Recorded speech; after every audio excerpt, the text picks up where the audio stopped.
Hello, my name is Ayn. I'm a 9-year-old girl. Today, I'd like to read an exciting book to you. This book is about the amazing world of water. Get ready to dive into the pages of this book and discover how water can amaze us. Oxford Read and Discover, Level 3, Wonderful Water. Water is all around us. We have liquid water in rivers and oceans. We have frozen water in ice and glaciers. And we have water vapor in clouds and steam. Water is very important. How many oceans are there? What is the biggest ocean animal? How much water do we use to take a bath? What percent of our body is water? Chapter 1. Salt water. About 70% of Earth is covered with water. Most of the water is in the oceans. There are 5 oceans: the Pacific Ocean, the Atlantic Ocean, the Indian Ocean, the Southern Ocean, and the Arctic Ocean. The largest ocean is the Pacific Ocean. It's 156 million square kilometers. It's about 15 times bigger than the USA. There are also many seas on Earth. The largest sea is the South China Sea. It's 3 million square kilometers. One of the smallest seas is the Marvelous Sea. It's only about 11,000 square kilometers. All the water in the oceans and seas is salt water. Chapter 2. Fresh water. About 3% of the water on Earth is fresh water. Most of this fresh water is frozen. It's ice. It's in glaciers or polar ice caps. Some of the fresh water is in lakes and rivers. One of the biggest lakes on Earth is Lake Superior in North America. It's about 82,000 square kilometers. The longest river on Earth is the River Nile in Africa. It's about 6,700 kilometers long. Some of the fresh water is in the sky. It's in the clouds and the rain. Some of the water is in the soil, in rocks, or under the ground in caves. Thank you for listening. Hello, my name is Dan. Oxford Read and Imagine the Tree House. I want to have a tree house like this, so I read this book while imagining being together. Now let's read this story, The Tree House. Hi, Ben. Hi, Rosie, says Max. What are you doing? Ben and Rosie have planks of wood in their hands. Crank is in the big tree with a hammer. We are making a tree house, says Ben. We are making a tree house. Do you want to make the tree house with us? Asks Rosie. Yes, please, says Max. I love tree houses. Crank and the children make the treehouse fuller. Then they make the walls and the roof. Grandpa comes to the backyard. Do you like our treehouse, Grandpa? Asks Rosie. It's fantastic, says Grandpa. Well done. We can play games in it, says Rosie. And we can sit in it and read books, says Ben. It's fantastic. You can sit in the treehouse and watch animals, says Grandpa. Trees are good homes for animals. Great, say the children. Can I sit in the treehouse too? Asks Crank. I can find animals for you. Great! So Ben, Rosie, and Max are in the treehouse with Crank. Ben has his notebook and pencil. Look, says Crank. There's a squirrel on the tree. It climbs down to the ground. Look. What's it doing? Asks Rosie. It has a nut from the tree, says Crank. In the summer, squirrels put nuts in the ground. Then they can find the nuts in the winter and eat them. Ben points. Look, what's that behind the flowers? She asks. It's a cat, says Crank. That's my sister's cat, says Max. Oh, yes, says Rosie. That's Alice's cat, Bobby. He's watching the squirrel too. Oh, no, says Ben. Bobby runs out from the flowers and jumps at the squirrel on the ground. The cat is fast, but the squirrel is very fast. The squirrel sees Bobby and runs up the tree. Oh, no! Thank you. Bye-bye. Hello, my name is Cindy Lee, and I have wanted to help the world as much as I can after I read this book called Helping Around the World. I learned from the book that help is an essential and easy thing. Everyone needs help, so it is very important. And we can all practice helping every day, so it is also uncomplicated. This book shows ways that many people take to help others and our planet. Thus, it shows how we can help in very straightforward methods. So let's read this book and find out. Introduction. All around the world, people help each other.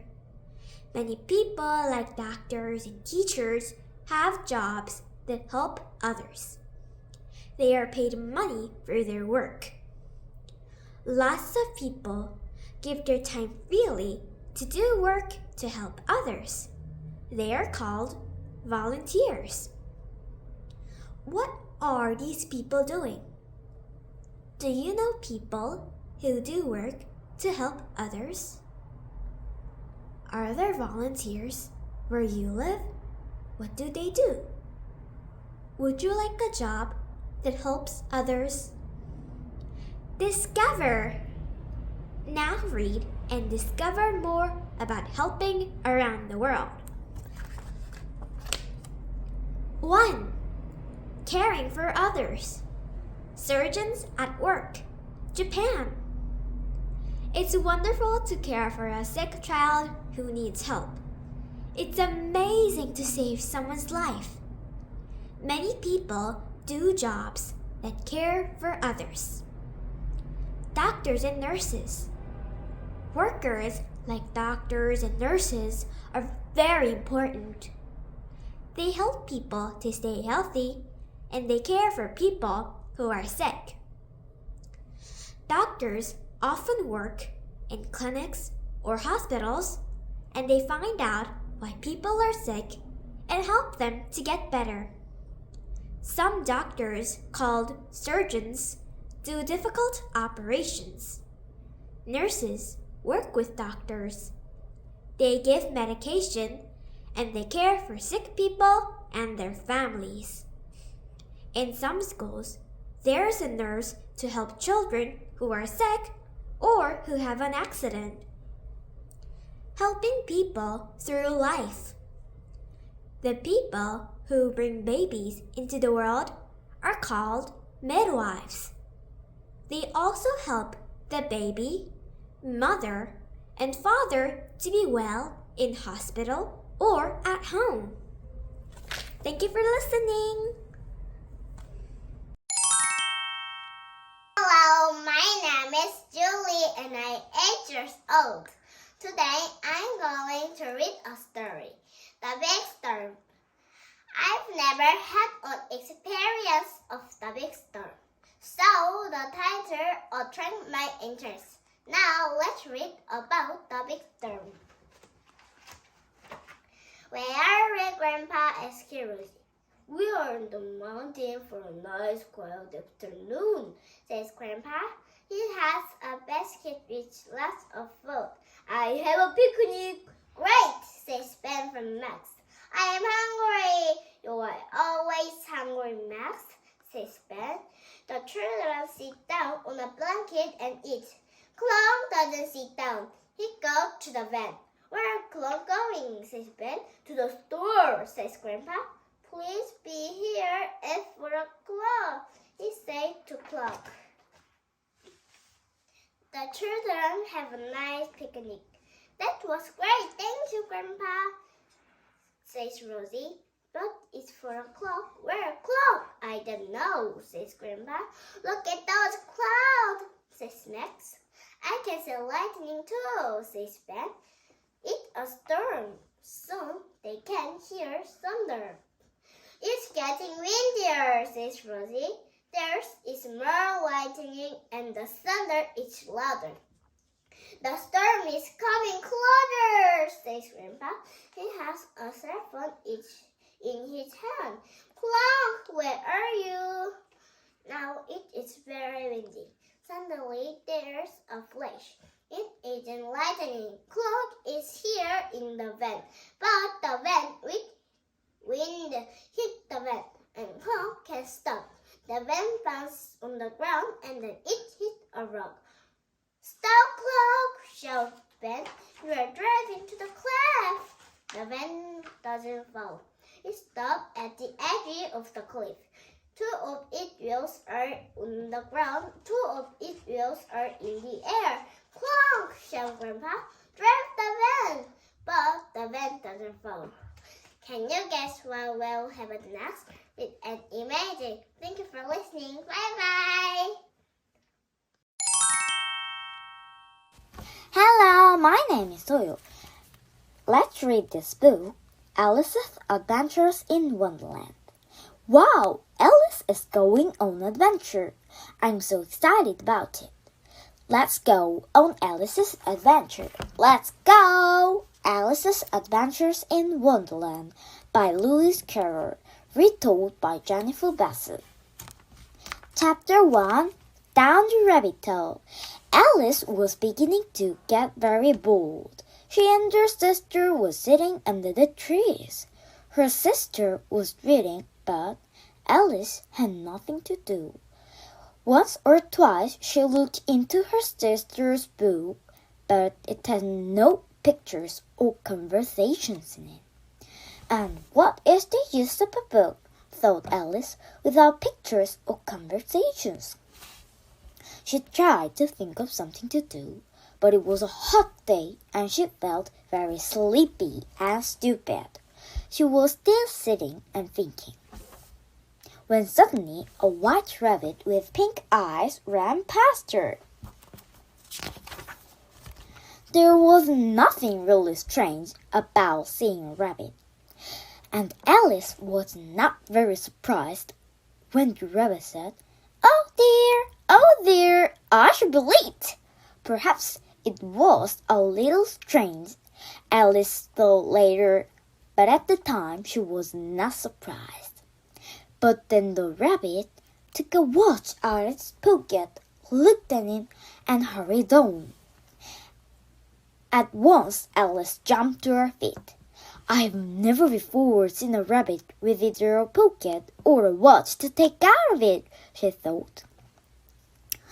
And she ran quickly across the field after the rabbit. She did not stop herself falling. She did not stop to think, and when the rabbit ran down a large rabbit hole, Alice followed it immediately. After a little wait, the rabbit hole suddenly went down deep into the ground. Deep into the ground. Alice could not stop herself falling, and down she went too. It was a very strange hole. Alice was falling very slowly, and she had time to think and to look around her. She could see nothing below her because it was so dark. But when she looked at the sides of the hole, she could see cupboards and books and pictures on the walls. She had time to take things out of a cupboard, look at them, and then put them back in the cupboard lower down. Well, thought Alice, after a fall like this, I can fall anywhere. I can fall downstairs at home, and I won't cry or say a word about it. Down, down, down. How far have I fallen now? Alice said aloud to herself. Perhaps I'm near the center of the earth. Let me think. That's 4,000 miles down. Alice was very good at her school lessons and could remember a lot of things like this. Down, down, down. Thank you for listening. Bye-bye. Hello, my name is Kim Ye-won. I will be reading the book Crank's New Job today. It is a story about Crank finding a new job, and the process of finding a new job is exciting.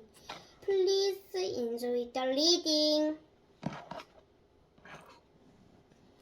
Grandpa is fishing the Ben today.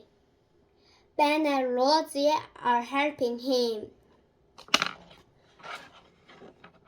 When Crank comes out, he asks, "What are you doing, Grandpa? How can I help?" "Can you make me a cup of tea, please?" asks Grandpa. Crank takes a cup of tea to Grandpa. "Here you are," he says. But Crank drops the cup, and tea goes in the engine. Lots of smoke comes from the van.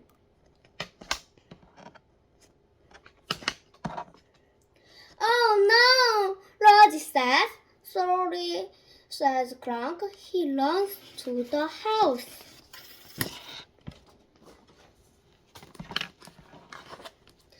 Ben and Rosie go and look for Crank.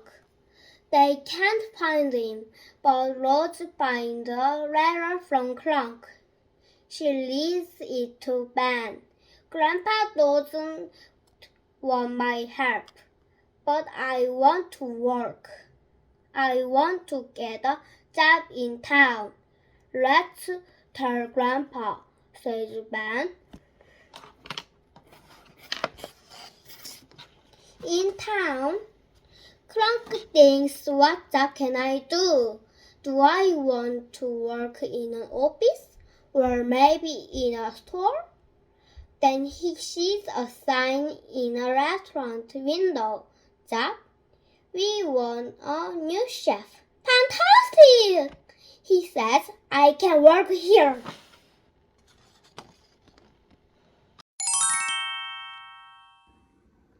Hello, my name is Sophie.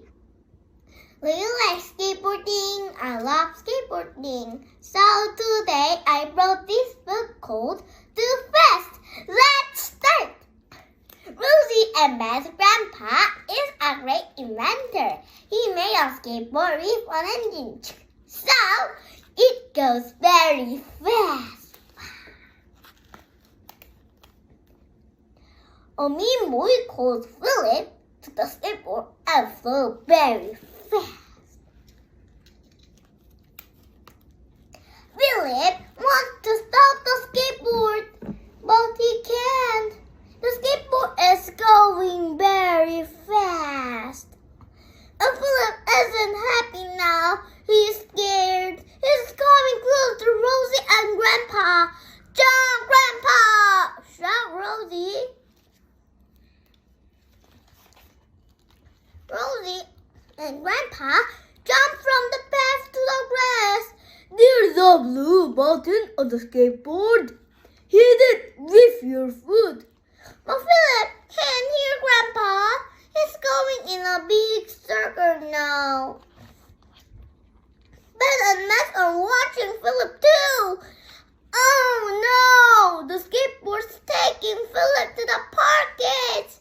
But there's a big road. "We lost the course there," says Max. "Help!" shouts Philip. Max runs to his skateboard and jumps on it. He goes very fast down a ramp and up again.